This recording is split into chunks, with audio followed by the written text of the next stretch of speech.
Hello, everybody, and welcome to Fantasy NBA Today, a sports ethos presentation brought to you by our great partners at FanDuel. My name is Aaron Bruski, and with me is the great Dr. A. Today, we're going to crack open a six-pack of games from last night and get you ready for a big 11-game Wednesday night. We'll talk about our top 6 must-add players. We'll enter the drop zone and drop talk a pair of players each. We have 2 players that we're going to yap about incessantly. Top 2 streamers for tonight's action, and then anything else we could get in under the buzzer. Doc, how you doing, dude? Never been better, Brew. Never better. Excellent.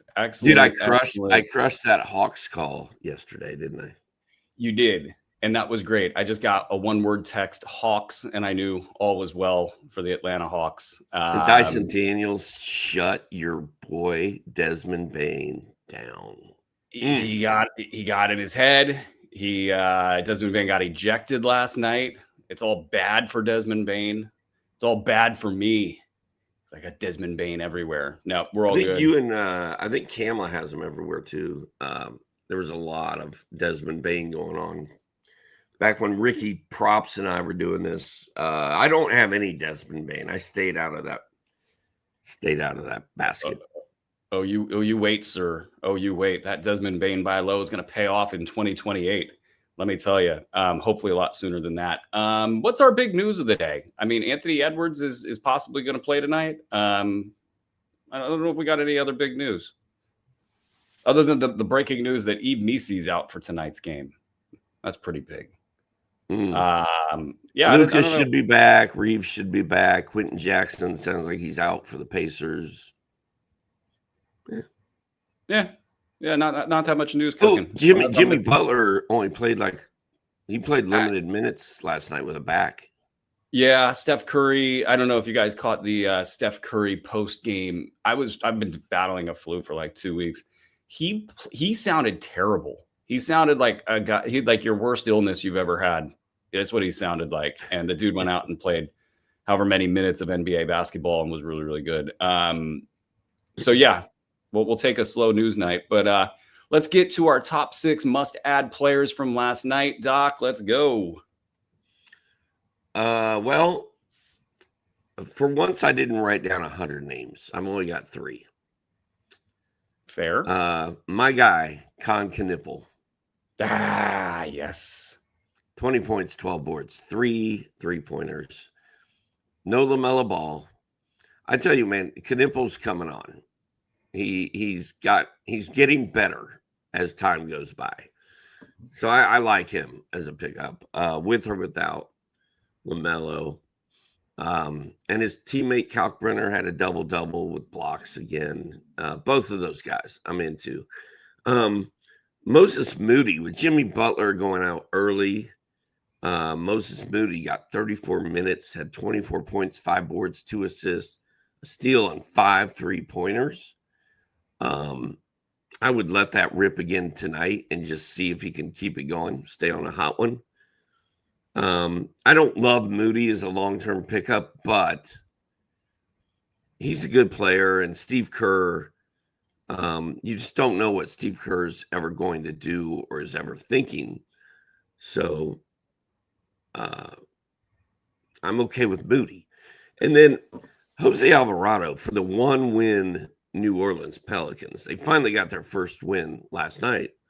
Had 18 points, 3 boards, 6 assists, 2 steals, 4 3-pointers. What are we doing here? Just play Alvarado. Like, let him play. He's a fan favorite. Everybody loves him. They play better with him on the floor.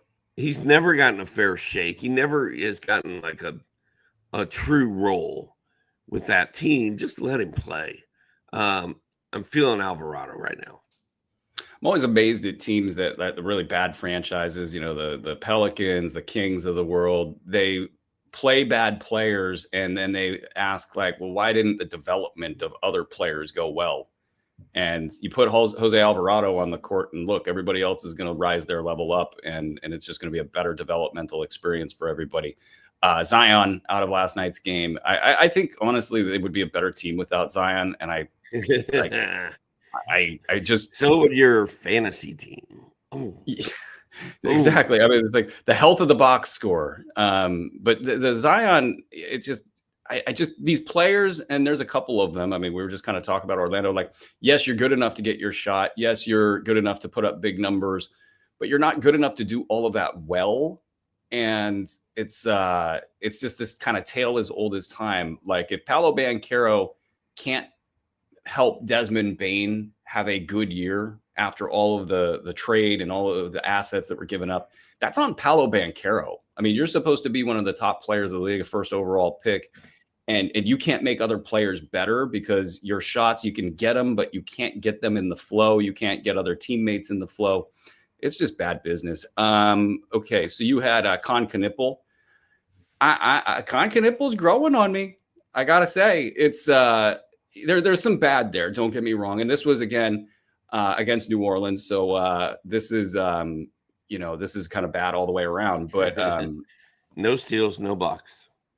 He was getting torched on defense. There was a bunch of stuff there that you don't like. But in terms of just his like raw ability to handle the offensive side of the floor, be a bit of a force. Obviously, he can make the shots, and if he could just be somewhat consistent, there's all sorts of opportunity there for him in Charlotte to be a late round value. Is kind of where I'm targeting him, and you want the ups and downs to kind of even out and make it all worth it for you, because I think it's going to be an up and down kind of season for him. You mentioned Moses Moody. I had him on my list. Let's go to Derek Queen. This is hilarious, man. I buried the guy the other day. And so here he is with 12 points, 8 boards, 7 assists, 4 steals. Again, managed to get 3 turnovers. He did all of this in 18 minutes. And yeah, the opposition here is noted. And his overall rank is noted. He's just outside the top 200 in 17 and a half minutes a game over 7 games. We have a big sample here for him. He just seems like this guy that gets stats. I don't know how to put it any other way. I don't think he's good. I don't think he can kind of hold up. Maybe I'm wrong. Maybe he's just kind of got a funky visual aesthetic. He looks slow and, like he doesn't kind of care out there. He runs super upright. He kind of just jogs back down the court, super upright. And you're just like, man, he looks like he's going full speed. So I don't know where you land on Derek Queen, but that's a big ass line last night in such a low amount of time. And there's just that potential of what if. So you messing with Derek Queen at all, Doc? I like blizzards.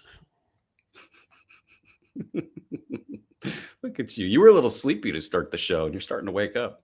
Dairy Queen. I don't know. The verdict is out on Derek Queen. I'm not sure where I am.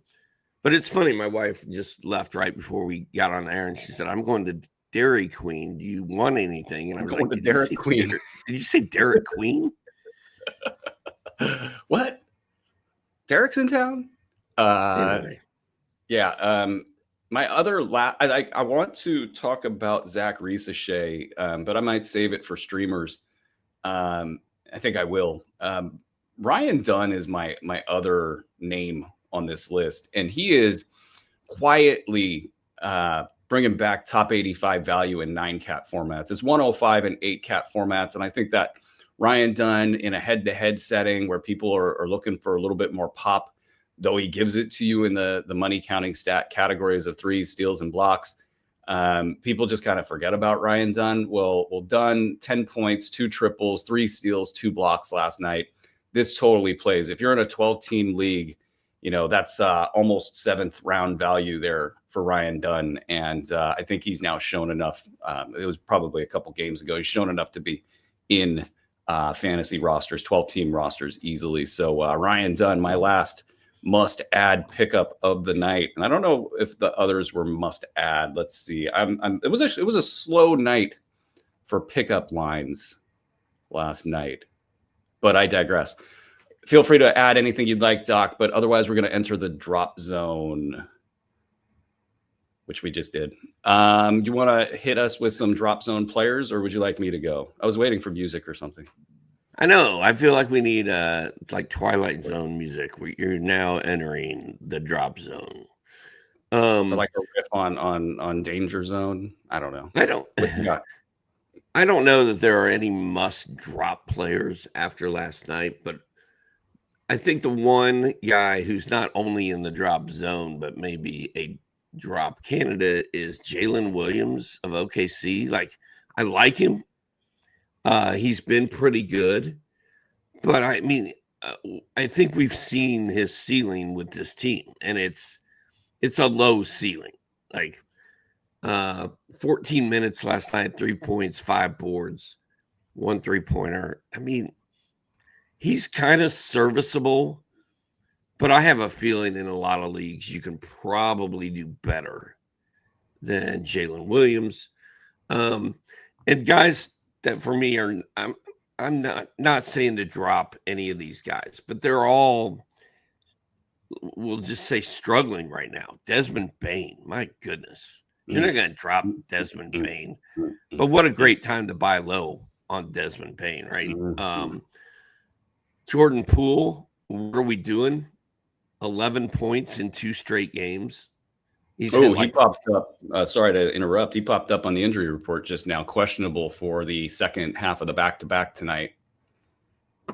11 points in 2 straight games. He's hit like 5 of his last 30 shots. It's just more Jordan Poole garbage. I'm not here for it. I don't. This is Doc from 2 seasons ago returning to the show. I'm angry, mad. So I guess I've got other guys in the drop zone, not dropping them, but other guys struggling. Miles Turner, Ryan Rollins, Pajemski, same crew as usual. Those guys are not being dropped. That whole Jordan Poole thing, I did catch a lot of that game, and he's like everybody else, just sort of struggling for some sort of a rhythm. He was working the Kevon Looney game, but like kind of just, they're all thirsty out there. And he's thirsty 24/7. So you add thirst, into the environment around Jordan Poole, and he gets even more thirsty. And he was just taking all sorts of wild shots. This should have been like elbow or wrist soreness for him. And until they level out in New Orleans, whatever that's going to look like, and maybe it involves the coaching, maybe it just involves the Zion question. It's going to be bumpy for these guys. And Jordan Poole either hits his rhythm and it looks a lot like last year's early season run, or he does not, and it looks like the prior year where he disappointed everybody. I think it's too early with the zigzagging kind of dramatic nature of their start. Just 1 win, massive blowout losses. Everybody's pissed at everybody. I think that's a little bit of a bad sample, but it's certainly concerning. We got to talk Adem Bona. That's thank you for leaving that for me, Doc. I think at this point, it's one of these things where he's getting close to luxury stash, like territory, which implies that you have to drop him if you don't have the luxury of stashing him. And when I saw the box, and then I'm like, okay, I got to turn this game on.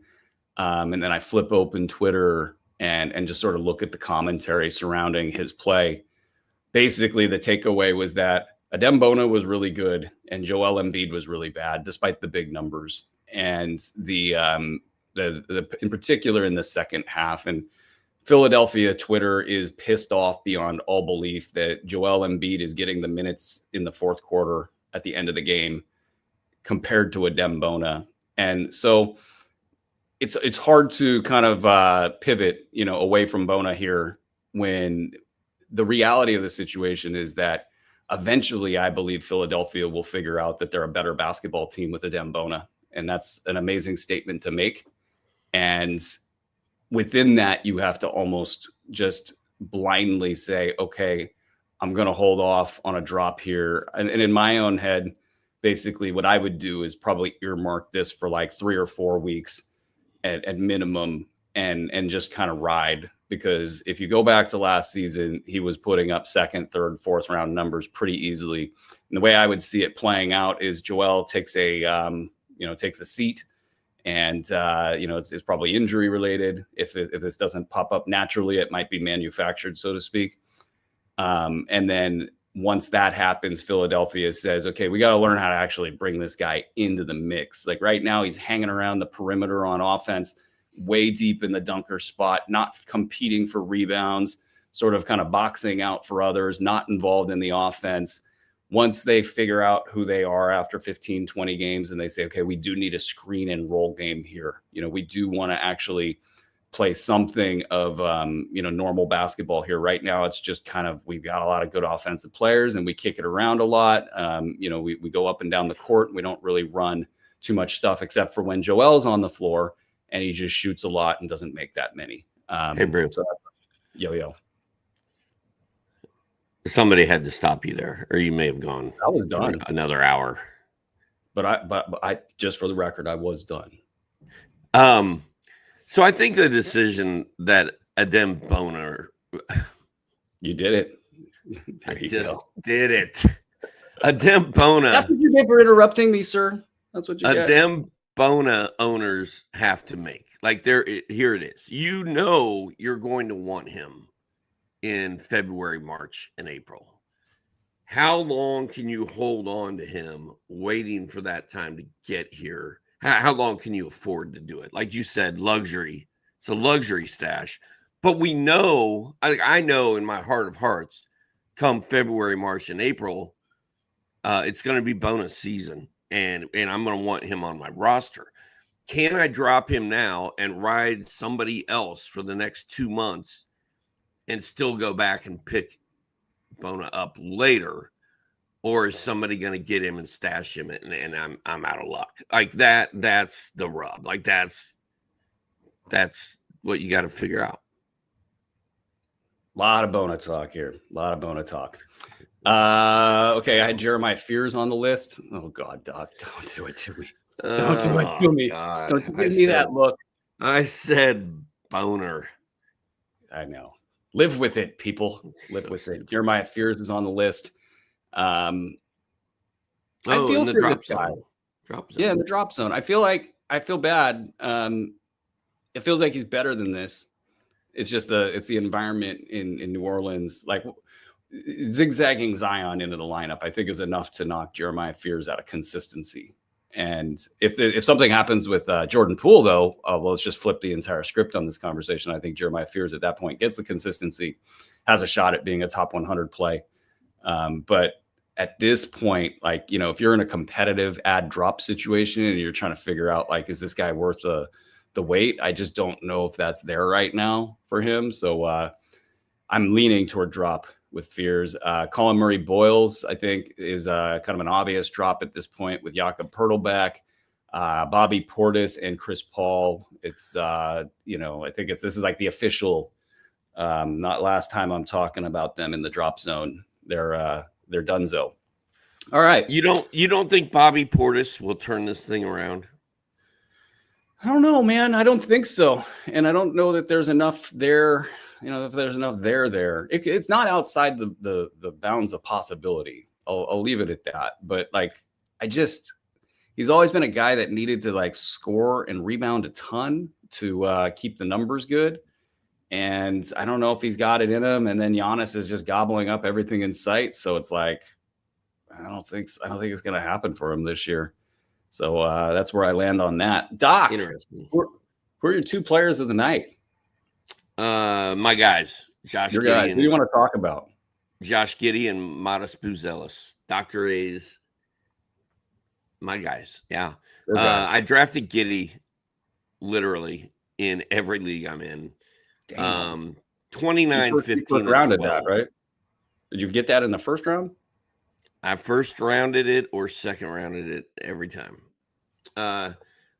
Dude, I think I even have him in 30 deep. I think he was my first round pick in 30. Yeah, I reached for Giddey.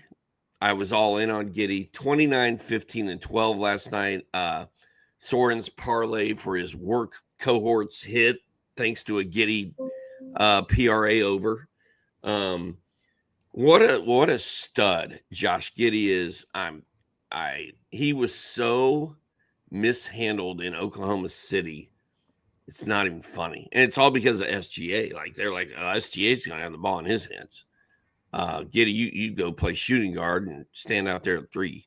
What a stud. And then Miles Buzelis, terrible start last night. I think he had 0 points, 0 rebounds, 0 stats. Midway through the second quarter, people are texting me like, "Where's Buzelis? This is We BS. got benched in the first quarter a couple times. This is not the year." Blah blah blah blah blah. He ended up playing 30 minutes. He only scored 10 points, but he had 10 points, 5 boards, an assist, a steal, 2 blocks, 2 threes. Like, it's all there. Didn't he hit the game winner too? He's so young. Did he hit the game winner? I know that. I think he did. Philadelphia dominated that whole game, and then the Bulls came back and won it at the very end. Yeah, I didn't catch the end of that game, and I was seeing the tweets and the reports on it, and I thought he hit the game winner. But it is weird, right? Like, Billy Donovan appears to be making him trying to make him earn it, like benching him kind of more liberally than the other players involved. And it's an interesting thing. I mean, you see this with Khalil Ware in Miami. Like, they're just like, they're just on him. Steve Kerr does this in Golden State. Like, Moses Moody's not allowed to play until this season, probably, a little bit late last year. There's just all sorts of stuff like that in the NBA, and it's really interesting to track from a fantasy perspective. Anybody else you want to gab about? No. Okay. I do want to talk Dyson Daniels and a little side of Zach Risache here. So Dyson is now top 80 for the season. And that's not great, right? Like, that's not paying the bills. That start was really horrendous. But it was just a week or so. So these numbers are really slanted. He's been a top 35 the last 4 games, and he's just kind of finding himself out there offensively. And you've got no Trae Young. And this might be like the thing that, really saves Dyson Daniels' season, because had Trae Young stayed healthy and they just kind of putz along like normal, Dyson Daniels is on the outside looking in and really on a slow march back to respectability in relation to where he was drafted in fantasy leagues. And this is just like an injection of offense.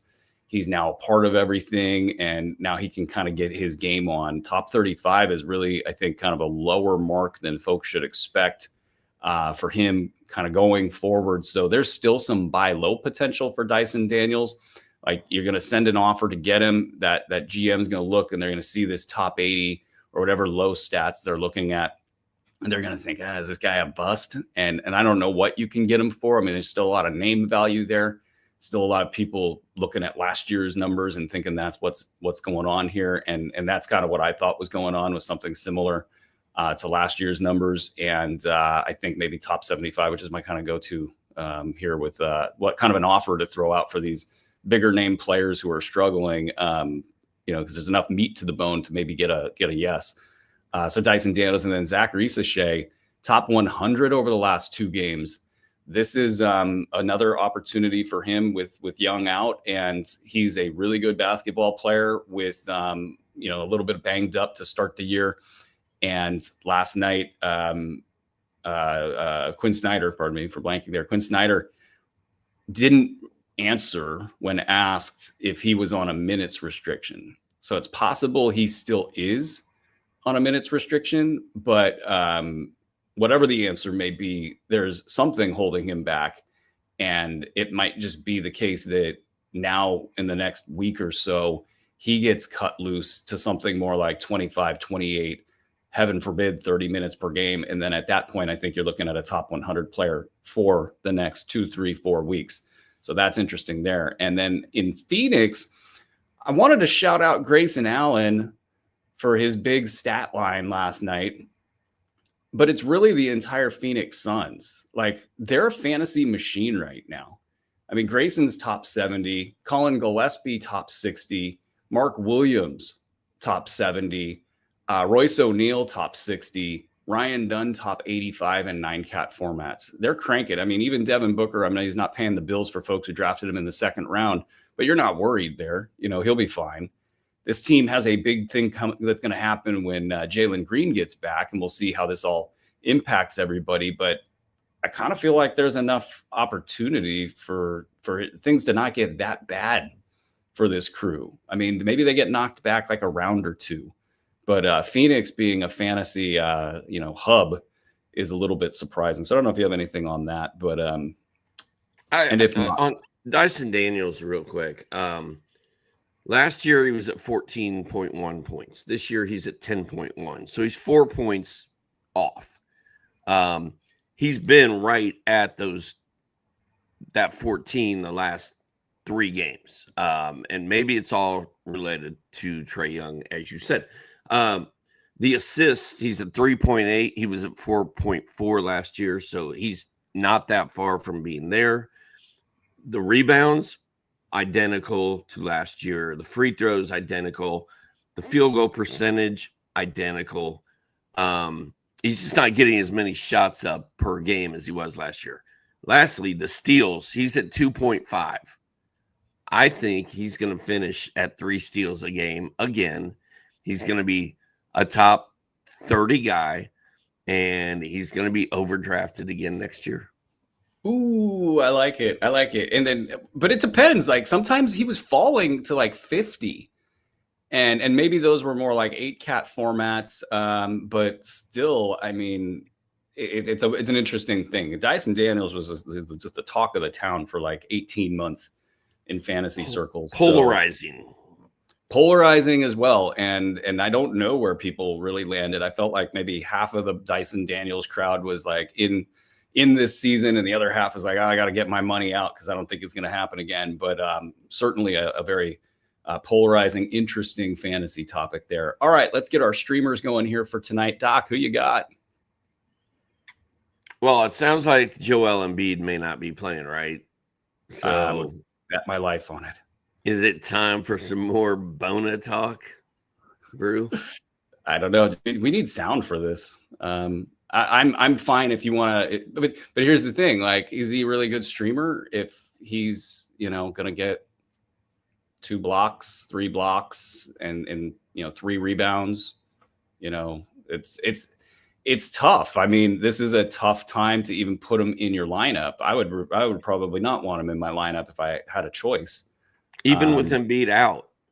Even with Embiid out, it's just a style of play for them right now. Like if he was setting screens and they were looking at him as a roller and he was just in the middle of the action, this would be great. Like he would be getting all sorts of offensive rebounds. He would be, getting additional assists. He would get his own easy buckets. But this is not happening right now. It's like he's just hanging out in the dunker spot and not doing a damn thing. He's like racing around the box out to try to get a rebound. He's not going to get it. I feel like I'm gonna roll with Bona tonight. I'm gonna do that because I may put Bona in my FanDuel lineup.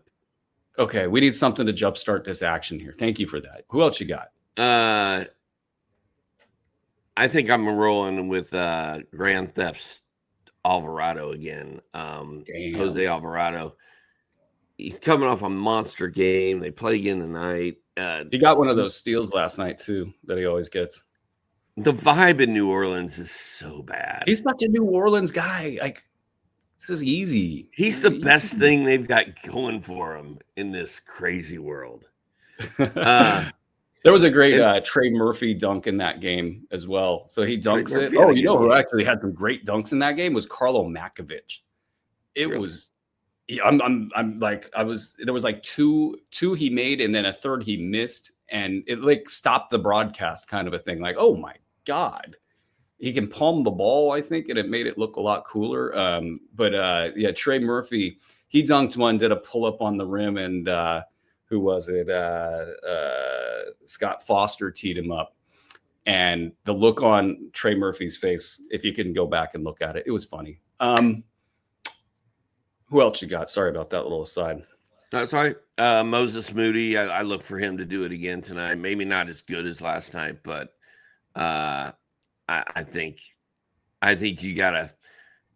Rick always had this theory: once a guy has a career night or a huge night or a huge year, you always fade him after that. But I'm kind of like, let's ride the hot hand of Moses Moody right now. And then with no Q-Jacks in Indy, I think Jarris Walker looks great. And then Terrence Mann for the Nets is quietly becoming my favorite net. If I had to pick if gun to the head, if I had to pick a favorite net, I think I'd go Terrence Mann. World's lowest bar ever. I don't know, man. New Orleans is right there with them. New Orleans is terrible, but at least they have Jose Alvarado. Like watching Michael Porter Jr. and Cam Thomas take turns chucking up the worst shots you've ever seen. I mean, at least you're like, I think they're gone in it. Like, Thomas is gone soon, and Porter will probably talk his way out of there faster than we think. Anyway, there's a bunch of players I like tonight. But the two that I'll kind of focus on, I think Ray J. Dennis with Quentin Jackson out becomes a pretty priority stream here. Of course, you got Isaiah Jackson there. If he wasn't picked up after the big game, you want to probably see if you can catch something there. I like Ron Holland in against Utah.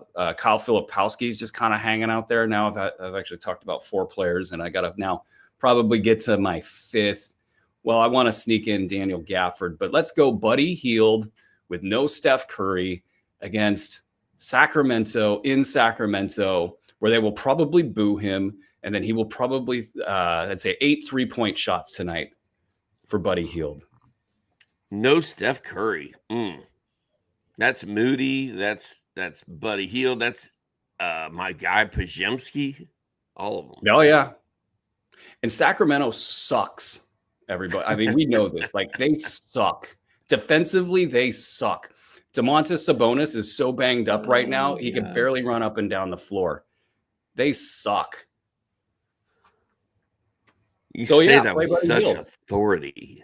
But I have authority because I'm an expert on this. And anger. You're letting it out on the show. They what? Suck. I long for the days that they were an interesting suck. They're so boring right now. They're just so boring. Dude, I gotta admit, I have not watched 1 second of Kings basketball this year. Like Zach LaVine is not fun to watch. DeMar DeRozan's even like 10 times worse to watch. Dude, I think the reason I hated the Spurs all those years was a lot of it was DeMar DeRozan. What a boring player. He all he is good right guy. now. Great guy. But all he is right now is like like that X-Men character that you can't touch. If you touch them, you die. Rogue. Like he's just like going to draw a foul on you. He has 5 million tricks to draw fouls on you. That's all he's got going right now. And then I would defend him 2 feet away and just hope he misses shots. We got, let's see, I said Gafford. What's funny is it's so under the radar. I'm a little bit worried that they've been so good that they got to kind of slow down a little bit. In Portland, the OKC crew, you got Isaiah Joe, 2 nights of great ball, and then last night an even better night of great ball. I bet he's a top 20 guy, in his 3 games since returning on ridiculously, high-end shooting that's going to come back at some point. Portland's got some good defenders, so that's a bit of a risk. Aaron Wiggins, I feel like, has been the guy who hasn't been eating lately, so maybe it's his turn to eat in Portland. You mentioned Moses Moody, Buddy Hield. Let's see here. Simone Fontecchio and Davion Mitchell at Denver. Interesting. Peyton Watson on the other side there. Fears, Derek Queen. Already talked about those guys, but this is a great time to get in there and check it out. Josh Okogie at Memphis. Jock Landale. No, Okogie's not doing it for you. But he's been a top 175 guy. If you're in a deep league, and you're watching the Josh Okogie squeeze the life out of one Reed Shepherd. He's kind of getting some numbers. Feel free to jump in, Doc, but I'll go Trey Johnson. I bet you Trey Johnson slipped and got available in some leagues. Sam Hauser, anybody? Sam Hauser. He's been kind of on the radar in Boston. He's been about a top 175 guy, that Sam Hauser. Oh, we're going to get a Josh Minot bounce back tonight? That's the hope. That was a really brutal follow-up game after everybody spent all their money acquiring Josh Minot. That was maybe my big plan when I dropped Josh Minot, is I was going to drop him, and then everybody could spend their fab, and then they'll drop him out of anger, and then I will pick him up for $2.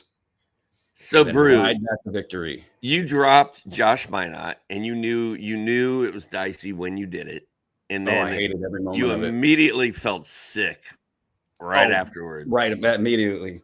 Terrible. And then everybody spent all their money to get him, and you felt even worse. And then he came out and laid an egg in that game, and you probably was like, "Oh, it's gonna be okay." This is a perfect representation of what happened with me. And I'm just waiting. I need like 2 more duds, and he just shows up on the drop list. And then next week, so I need like 4 more duds so I can pick him up for $1. That's the whole plan here.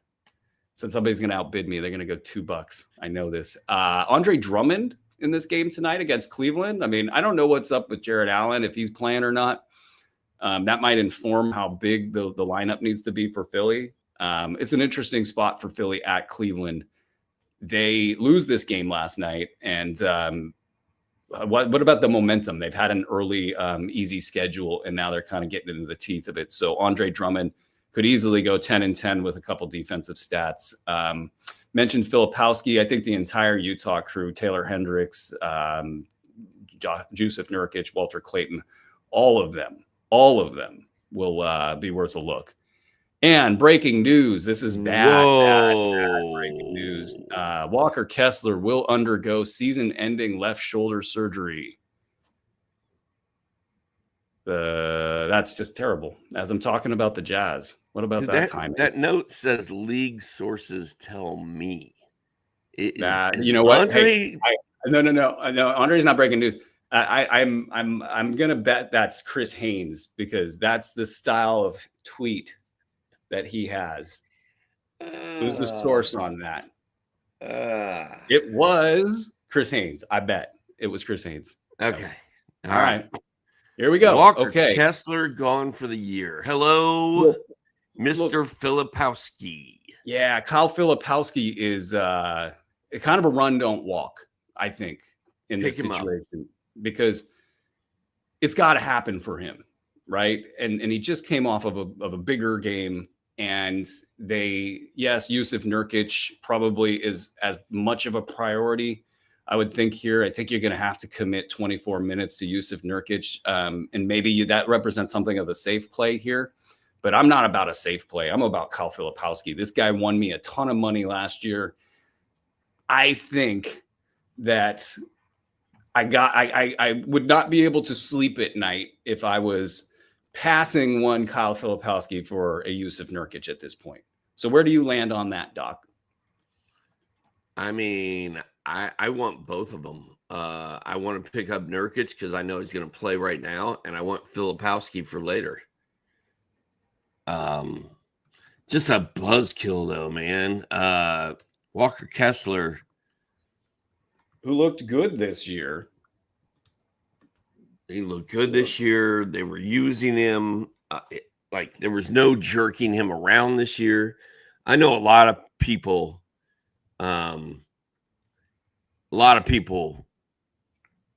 went all in on Walker Kessler. Some of them being our friends, and some of them being us.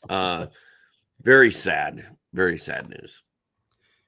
That's brutal. But these shoulder injuries, that's why when the Brandon Miller one happened, it was really jarring. And that is another one that's kind of on the radar, not in this realm, I don't think, but Cooper Flagg's been holding his shoulder almost every time I turn on a Dallas Mavs game. And, I've got shoulder issues. I know how weird and tricky it gets in there in the shoulder girdle. And the repair work on these things, they just take so long. So Kyle Filipowski, what about Taylor Hendricks? I mean, I'm intrigued by him. I don't know that he's must anything at this stage of the game.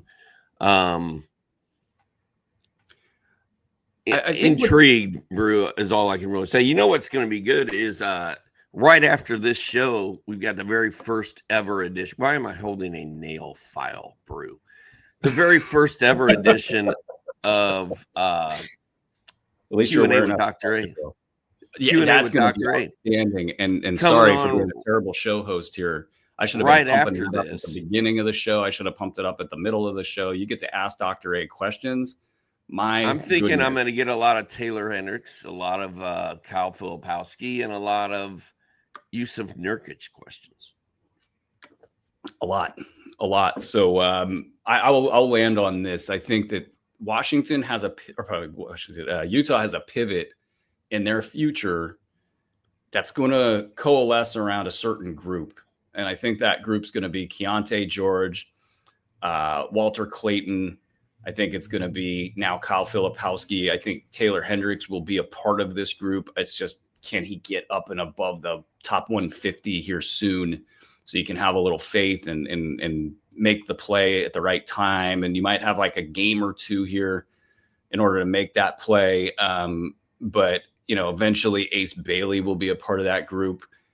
Yusuf Nurkic is going to be a part of that group right now. Bryce Sensabaugh probably on the outside looking in with this group. But you without the big guy there, and they were using him as a hub pretty liberally. It just changes the style of play. And I think it's going to put Will Hardy on a decision about what he's doing with all of these other players, in particular, Kyle Filipowski. So this could be the floodgates here. I would run, don't walk, add Kyle Filipowski, knowing that the upside for him is in the top 75 range, at least for the foreseeable future. He was running at the top 50. He was having top 20 games last year. Like, it was good jumping on that wagon early and riding it to a lot of high stakes wins. Okay. Well, that kind of scrambled my circuit board here for a second. Dude, I'm the one that usually shows up with 100 names and just starts rattling them off. You came ready, packed, loaded, and ready for this one. I don't think I've ever been this ready. Like, this is this season in terms of just like research and being able to watch games and having like a system for watching games. Like, I'm watching like 3, 4, 5 games a night in certain segments, like picking out the right segment of the game to watch to understand what's going on with certain guys. It's been fun. I really love it. And my FanDuel buddies were like, why are you winning every night this year? Like, you've never gone on this kind of a run before. Like, what service are you using? I was like, dude, I was just dove head first into fantasy all summer long and ramping up for the season. Like, I just feel like I'm dialed in. I know what's happening. You need to let them lose at some point, Doc. Otherwise, you're going to lose your little your game here. I lost yesterday, despite let's pivot this thing because we've got just a few minutes, like another 10, 15 tops here. What are you watching for tonight, Doc? Well, if you have questions for Q&A with Dr. A, you can submit them in the comments, and we'll collate them. Look at you doing the job that I can't do. And I will answer them. I am excited about the Sixers-Cavaliers games. I feel like we've talked about the Sixers and Adem Bona the entire show. Well, I guess we're going to do it some more. So the Sixers, it's at Cleveland, I believe. The Sixers are getting 10.5 points at minus 112 over there at our friends on FanDuel. Joel Embiid is not going to be playing in this game. But I like getting 10.5 points. By the way, did you sell high on VJ Edgecombe? Because if you did, I have a feeling you're feeling pretty good right now. He's been good, but he has not been anywhere close to where he was. Honestly, I can make an argument for selling him or keeping him at a loss and just being fine with it because I get to watch him play. True. I'll finish up here with this game. Sixers are 5-2, shockingly 5-2, I might add. Cavaliers are 4-3. This is going to be a battle, and I don't know if Jared Allen and Evan Mobley are who you want to roll Adem Bona out there against. Like, they're probably going to do a pretty good job of containing him. But I still kind of feel like this could be a bona night, and I'm here for it. But I think I'm taking the Sixers plus 10.5, just because I think Tyrese Maxey ain't going out like that.